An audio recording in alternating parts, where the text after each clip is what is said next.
Someone at the barbecue asked my boyfriend who he'd date if not me. He pointed at my best friend and said, "Brittany, obviously." Obviously? I stood there holding the potato salad I'd made while my boyfriend Jason and my best friend Brittany both laughed like he'd said something hilarious. We were at our friend Tom's annual summer barbecue with about 30 people, and Jason had just announced to everyone playing the stupid drinking game that he'd pick my best friend if I didn't exist. Come on, babe, it's just a hypothetical question.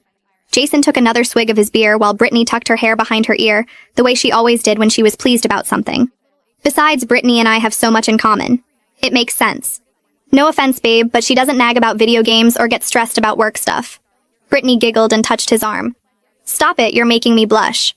She was loving this attention in front of everyone. But yeah, we do vibe really well. Remember that concert last month? The concert I couldn't attend because I was working overtime to afford Jason's birthday present. You two went to a concert together?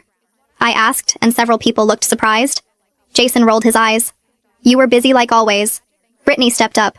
That's what friends do.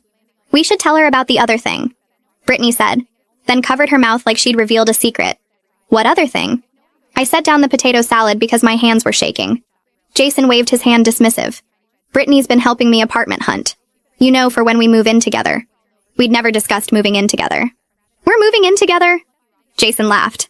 Not we. Me and my future roommates. Brittany found this sick 3-bedroom near her place. Near her place. My best friend was helping my boyfriend find an apartment near her without telling me. When were you planning to mention this? Brittany jumped in defensive. He needs his space. You're always suffocating him with your need to know everything. She said this in front of everyone like it was common knowledge. That's rich coming from someone who texts him more than I do. The words came out before I could stop them. Jason's friend Alex laughed. Oh shit, she knows about the texts. Everyone turned to look at Alex, who immediately looked guilty. I'd seen Jason's phone light up with her messages at midnight, at 1 a.m., at 3 a.m. We're friends. Friends text. Brittany said, but her face was red. Besides, you work nights, so someone needs to keep him company. Tom's girlfriend Lisa pulled me aside. Hey, maybe we should go inside for a bit. But I wasn't moving. No, I want to hear more about how my boyfriend and best friend would be perfect together. Jason stood up annoyed. See, this is why I said Brittany. She doesn't make everything a drama. He walked over to the cooler for another beer. You're exhausting sometimes. Brittany's just easier. Brittany nodded, supportive.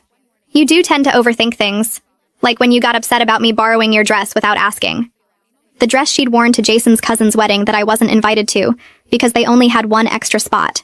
You went to his cousin's wedding? People were really uncomfortable now, but Jason and Brittany seemed oblivious. You were working. Again. Someone had to be my +1. Jason said like this was reasonable. Brittany looked amazing in that dress, by the way. Better than when you wore it to your work thing.